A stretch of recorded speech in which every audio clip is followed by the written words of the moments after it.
브래드 갈링하우스가 최근 캔자스 대학교에서 언급한 내용들이 시장의 주목을 받고 있는데요. 그가 강조한 핵심은 단순합니다. 기술이 미래를 바꾸는 동안 제도권은 여전히 과거의 틀에 갇혀 있다는 거죠. 많은 분들이 리플과 SEC 사이의 소송 결과에만 집중할 때 정작 중요한 기술적 본질과 시장의 흐름을 놓치는 경우가 많습니다. 오늘 우리는 그가 왜 그렇게 강경하게 목소리를 높였는지 그 배경을 살펴볼 겁니다. 리플이 처음 만들어진 이유는 아주 명확했습니다. 돈을 옮기는 방식이 너무 느리고 비용이 많이 들기 때문이었죠. 인터넷은 전 세계를 연결했는데 정작 금융 시스템은 여전히 폐쇄적이라는 게 갈링하우스의 생각이었습니다. 쉽게 말하면 우리가 해외로 돈을 보낼 때 중간에 거쳐야 하는 과정이 너무 많아서 시간도 걸리고 수수료도 비싸다는 겁니다. 리플은 이 문제를 블록체인으로 풀려고 했던 거죠. XRP가 가진 기술적인 강점은 바로 속도와 비용입니다. 4초 내외라는 짧은 시간에 전송이 완료되고 수수료도 거의 들지 않으니까요. 여기서 하나 더 보셔야 할 게 있습니다. 비트코인이 단순히 가치를 저장하는 수단이라면 XRP는 실질적인 결제를 목적으로 설계되었다는 점입니다. 즉, 은행들이 효율적으로 자금을 이동시킬 수 있도록 돕는 최적화된 도구라는 뜻이죠. 이게 우리에게 왜 중요하냐면요. 소송 과정에서의 비화도 충격적입니다. 갈링하우스는 2017년부터 2019년까지 SEC를 수차례 직접 찾아갔다고 합니다. 기술을 설명하고 명확한 가이드라인을 달라고 요청했죠. 하지만 SEC는 아무런 답변도 주지 않다가 갑자기 제소를 결정했습니다. 특히 개인인 갈링하우스까지 함께 공격한 것은 사실상 합의를 강요하기 위한 비윤리적 수단이었다는 점이 이번 인터뷰에서 분명히 드러났습니다. 회사가 겪었던 고통은 상상 이상이었습니다. 4년 동안 1억 5천만 달러라는 천문학적인 소송 비용을 쏟아부었으니까요. 당시 갈링하우스는 폐업까지 진지하게 고민했다고 합니다. XRP를 모두 주주들에게 나눠주고 회사를 정리하려 했던 거죠. 하지만 그는 직원들의 고용을 지키고 기술의 미래를 포기하지 않기 위해 끝까지 버티는 길을 선택했습니다. 그 선택이 오늘의 리플을 만든 셈이죠. 이제 우리는 명확성 법안이라는 새로운 변수 앞에 서 있습니다. 이 법안은 블록체인 산업의 규제 불확실성을 해소할 핵심 열쇠로 꼽히는데요. 의회가 휴회를 마치고 복귀하면서 앞으로 4주 동안의 입법 과정이 매우 중요해졌습니다. 8월 1일까지 법안이 최종적으로 전달되어야 하기에 이번 주부터 시작되는 청문회와 상원에서의 논의가 그 어느 때보다 긴박하게 돌아갈 것으로 보입니다. 갈링하우스는 사람을 무엇보다 중요하게 생각합니다. 그가 스타트업에 투자할 때 수치화된 예측보다 창업자의 끈기나 실패를 대하는 태도를 먼저 보는 이유가 있죠. 특히 낙관주의를 강조하는데요. 비관적인 태도로는 절대 혁신을 이룰 수 없다는 게 그의 지론입니다. 문제만 제기하는 게 아니라 반드시 해결책까지 함께 가져와야 한다는 그의 철학이 오늘날 리플의 회복 탄력성을 만든 것이죠. 미국 내 암호화폐 시장이 성공하려면 정부와의 건설적인 협력이 필수적입니다. 갈링하우스는 규제 당국과의 갈등을 넘어서서 이제는 미래 금융 인프라를 구축하는 일에 집중해야 한다고 역설했습니다. 지금 우리가 목격하는 규제 환경의 변화는 단순한 법적 절차가 아닙니다. 암호화폐가 주류 금융권으로 편입되기 위한 필수적인 과정이라고 이해하시면 됩니다. 그 과정에서 리플이 중심에 서 있다는 점은 분명합니다.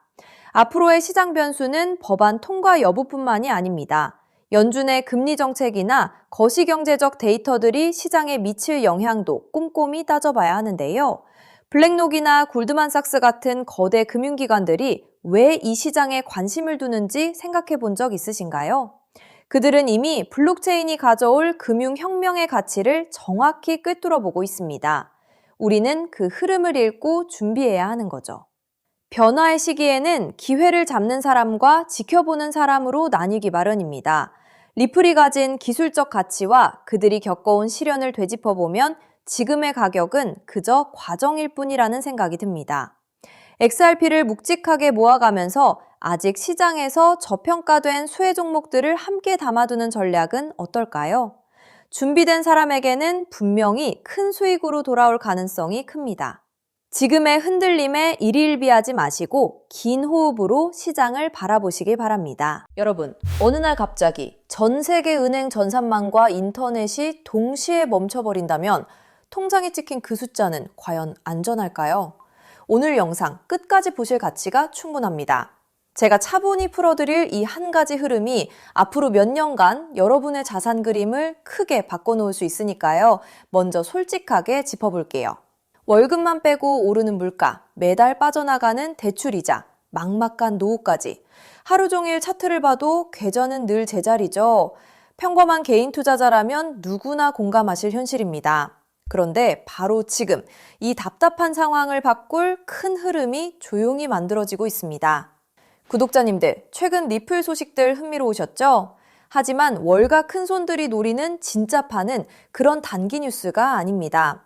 대중이 눈앞의 가격에 흔들릴 때 글로벌 트레이더들은 이미 조용히 역사적인 전환을 준비하고 있어요. 오늘 다룰 주제는 단기 테마가 아니라 앞으로 3년, 5년에 걸쳐 여러분의 계좌를 바꿔놓을 메가 트렌드입니다. 본론 전에 딱 두 단어만 기억하세요. 우주, 항공, 인프라, 그리고 오프그리드, 금융. 그리고 한 가지 미리 말씀드릴게요. 오늘 내용은 흔한 코인 전망과는 결이 완전히 다릅니다. 큰 자금을 움직이는 사람들이 정작 입 밖에 잘 꺼내지 않는 판의 설계도에 가까운 이야기거든요. 그 설계도의 가장 중요한 길목에 어떤 종목이 있는지, 평범한 우리가 그 자리를 어떻게 한 발 먼저 차지할지를 영상 끝에서 분명히 짚어드리겠습니다. 이런 흐름은 모두가 알아챈 뒤엔 이미 늦습니다. 끝까지 함께 해주세요. 자, 더 큰 그림을 봅시다.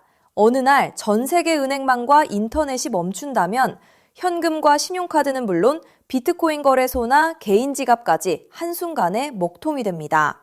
영화 속 얘기 같지만 태양풍 전자기 펄스, 대형 해킹, 기후재해로 충분히 가능한 시나리오예요. 기성 금융망이 끊긴 이 고립 상태를 오프그리드라고 부릅니다.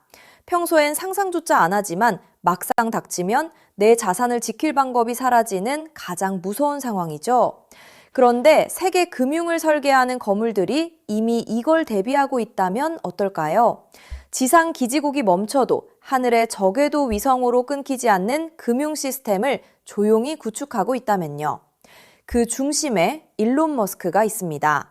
그리고 오늘의 핵심은 머스크가 준비하는 이 우주금융의 기반 엔진으로 다름 아닌 리플이 지목되고 있다는 점입니다. 머스크가 쏘아 올린 수만 개의 저궤도 위성 스타링크는 단순한 인터넷 보급 사업이 아닙니다. 지상의 통신과 전력, 정부 금융망에서 완전히 독립된 우주 인프라를 갖추는 게 본질이에요. 전쟁이나 재난으로 지상 통신이 끊겼을 때 그 지역을 지탱한 게 바로 스타링크였죠. 지상이 멈춰도 하늘의 위성망은 살아남는다는 걸 증명한 겁니다. 전 세계 어디든 사막 한가운데나 망망대해 위에서도 인터넷이 끊기지 않는 시대를 머스크가 직접 만들고 있는 셈이죠. 이건 단순한 기술이 아니라 누구의 허락도 필요 없는 독립된 인프라를 통째로 손에 쥐는 일입니다. 너무 앞선 얘기 같으신가요? 그런데 이건 실제로 벌어지고 있는 사실입니다. 리플을 처음 설계한 공동 창업자 제드 맥케일럽, 그가 세운 우주기업 바스트가 세계 최초의 민간 우주정거장 헤이븐1을 띄우는데 이걸 궤도에 올리는 파트너가 바로 머스크의 스페이스X이고 통신망으로 스타링크를 쓰기로 이미 계약을 마쳤습니다. 리플의 설계자와 머스크가 우주 인프라에서 손잡고 있다는 분명한 신호죠. 자, 여기까지 오셨다면 진짜 핵심은 지금부터입니다. 이 우주통신망 위에서 자금을 정산할 기반 통화는 뭐가 될까요? 도지코인이나 비트코인일까요? 기술적으로 둘 다 적합하지 않습니다. 비트코인은 거래 하나에 10분에서 몇 시간이 걸리고 전력 소모가 막대해 신호약한 우주 환경엔 맞지 않아요. 도지코인은 발행량이 무한한 밈코인이라 기준 자산으로 쓰기엔 변동성이 큽니다. 머스크조차 도지를 소액 결제용으로만 언급했죠. 그래서 주목받는 게 리플입니다. 리플은 처음부터 금융기관의 즉시 정산을 목적으로 설계됐어요.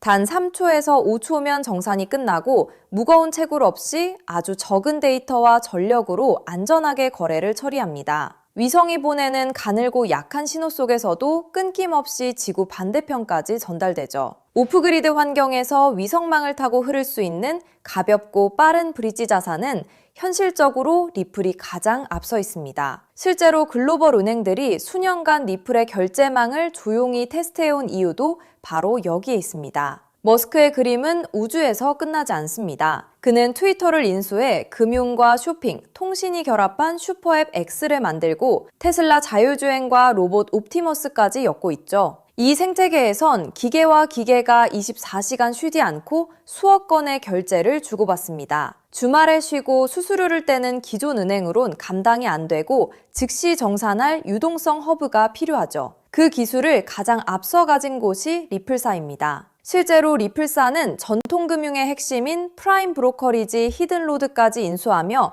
겉은 코인 회사지만 안은 글로벌 자금망을 쥔 투자은행에 가까워지고 있습니다. 머스크가 슈퍼앱을 완성할 때 이 리플과 손잡는 건 가장 합리적인 선택일 겁니다. 껍데기만 보면 코인이지만 그 안을 들여다보면 전혀 다른 그림이 보이는 거죠. 여기에 머스크의 꿈인 화성 이주까지 더해보세요. 지구와 화성은 신호가 오가는 데만 수분이 걸리는 극한의 오프그리드 환경입니다. 이런 곳에서 가치를 주고받을 통화는 데이터가 가볍게 압축되는 리플 기반일 수밖에 없어요. 머스크가 과거 비트코인은 너무 느려 화성 통화로 못 쓴다고 한 진짜 이유가 여기 있습니다. 그래서 이게 내 계좌에 어떤 의미일까요? 월가상위 0.1% 분석가들이 추정한 리플 인프라의 가치는 우리 상상을 넘어섭니다. 전 세계 오프그리드 금융자금의 단 0.1%만 유입돼도 리플의 잠재 가치는 최소 50배에서 100배, 그 이상으로 커질 수 있다는 계산이 나옵니다. 글로벌 기관들이 조용히 물량을 모으는 데엔 그만한 이유가 있는 거죠. 지금 시장이 조용해 보여도 정작 판을 짜는 사람들은 이미 움직이고 있다는 뜻입니다. 그런데 여기서부터가 진짜 핵심입니다. 리플은 훌륭하지만 시가총액이 이미 수십조라 다소 무겁습니다. 적은 시드로 큰 변화를 만들어야 하는 우리에겐 안정적인 리플을 중심에 두되 이 우주금융의 길목을 맡을 작지만 성장 잠재력이 큰 코인에 함께 분산하는 전략이 핵심이에요. 지금 글로벌 마켓메이커들이 조용히 장외에서 모으는 종목이 하나 있습니다. 제가 수개월간 추적해 찾아낸 이 코인은 머스크의 통신망과 리플 네트워크를 안전하게 연결하는 합법적 톨게이트 역할을 합니다. 이 길목을 거치는 데이터가 늘어나는 순간 분석가들은 이 코인이 과거 상승장의 큰 폭등마저 넘어설 수 있다고 전망하죠. 더 흥미로운 건 아직 잘 알려지지 않아 가격이 매우 낮은 구간이라는 점입니다. 대중의 관심이 쏠리기 전인 지금이 가장 중요한 시점이에요. 큰 돈을 넣으란 게 아닙니다. 가끔 사는 복권 한 장값, 가족과 외식 한 번 했다 치고 부담 없는 소액이면 충분해요. 예를 들어 100만 원 혹은 500만 원을 이 길목에 미리 담아둔다면 우주금융 인프라가 자리 잡는 순간 그 자산이 2억 5천만 원에서 5억 원 수준까지 자라날 수 있다는 계산이 나옵니다. 가능성을 보여주는 추정치이지만 그만큼 이 길목의 잠재력이 크다는 뜻이죠. 먼저 준비한 분들이 앞서 나갈 때 이 흐름을 놓치면 그 차이를 따라잡기 어렵습니다. 남들이 뒤늦게 따라붙을 때 우리는 맨 앞에서 차분히 자리를 지키고 있으면 됩니다. 조급할 필요도 무리할 필요도 없습니다. 그저 흐름이 오기 전에 길목에 미리 서 있기만 하면 되니까요. 그래서 오늘 이 큰 흐름에 먼저 올라타실 핵심 내용을 조건 없이 전부 나눠드리기로 했습니다. 제가 오랜 시간 검증해 정리한 이 우주항공 오프그리드 테마에서 리플과 함께 가야 할 그 숨겨진 단 하나의 코인. 오늘 그 종목의 정체와 안전한 접근법까지 전부 공개해 드릴게요. 유료 강의나 리딩방 가입 전혀 요구하지 않습니다. 100% 무료입니다. 왜 무료냐고요? 가족 챙기느라 정작 본인은 못 돌보고 달려오신 구독자님들이 힘들게 모은 자산을 허무하게 잃지 않으셨으면 하는 마음 때문입니다. 솔직히 이 포트폴리오가 내일 당장 부자로 만들어드리진 못해요. 무리한 도박이 아니라 시간을 우리 편으로 만들어 거대한 우주 인프라에 차분히 올라타 복리를 쌓는 든든한 장기 전략입니다. 이 테마를 내 자산에 어떻게 적용할지 리플과 함께 갈 바로 그 숨겨진 코인. 제가 수개월간 추적해 찾아낸 그 종목의 정확한 이름을 오늘 여러분께만 직접 공개해 드리겠습니다. 다만 민감한 내용이 포함되어 있어 상황에 따라 영상이나 신청 링크가 예고 없이 조기 마감될 수 있어요. 정보는 결국 먼저 준비하는 분께 더 큰 의미가 있습니다. 받는 법은 간단합니다. 핸드폰이면 영상 아래 제목이나 더보기를 눌러보세요. 파란색으로 히든코인 정보받기 링크가 나옵니다. 누르신 뒤 간단한 내용과 연락처를 적고 맨 아래 제출 버튼만 누르면 끝이에요. 컴퓨터면 영상 아래 설명란에 같은 링크가 있습니다. 남겨주신 연락처로 그 종목의 정확한 이름과 접근 가이드를 한 분 한 분 빠짐없이 가장 빠르게 보내드리겠습니다. 혹시 의심되는 분도 계실 거예요. 무료라니 나중에 비용을 요구하는 건 아닐까 하고요. 채널에 이름을 걸고 분명히 말씀드립니다. 저는 어떠한 금전적 대가도 유료 가입도 요구하지 않습니다. 혹시 저를 사칭해 돈을 요구하는 경우가 있다면 응하지 마시고 신고와 차단 부탁드립니다. 제가 이 정보를 대가 없이 나누는 이유엔 작은 바람이 있어서입니다. 혹시 이 종목으로 훗날 의미 있는 수익을 얻으신다면 그 수익의 1%만 주변에 홀로 계신 어르신이나 어려운 아이들을 위해 나눠주세요. 어려움을 겪던 분이 다시 일어서고 그 온기가 또 다른 누군가에게 전해지는 선한 흐름. 그것이 제가 이 채널을 운영하는 가장 큰 보람입니다. 많은 사람은 기회가 와도 의심만 하다 지나칩니다. 하지만 한 발 앞서가는 분들은 신뢰할 정보를 만났을 때 차분히 분명하게 행동으로 옮기죠. 우주금융이라는 큰 흐름이 다가오고 있습니다. 이 기회를 편안하게 그러나 놓치지 않으셨으면 합니다. 지금 아래 파란색 링크를 눌러보시는 그 짧은 행동이 앞으로의 자산 그림을 바꾸는 첫걸음이 될 수 있습니다. 이제 머리 아픈 차트창은 닫으시고 밤에는 편히 주무시고 낮에는 가족과 좋은 시간 보내셨으면 좋겠습니다. 구독자님들이 경제적 여유와 평온을 누리시는 그날까지 제가 든든한 길잡이가 되겠습니다. 마지막으로 한 번 더 안내드릴게요. 지금 설명란을 누르면 히든코인 정보받기 파란색 링크가 있습니다. 클릭해서 간단한 설문과 연락처만 남겨주시면 확인되는 대로 바로 보내드리겠습니다. 여러분의 노력이 좋은 결과로 이어지기를 응원합니다. 끝까지 시청해주셔서 정말 감사합니다.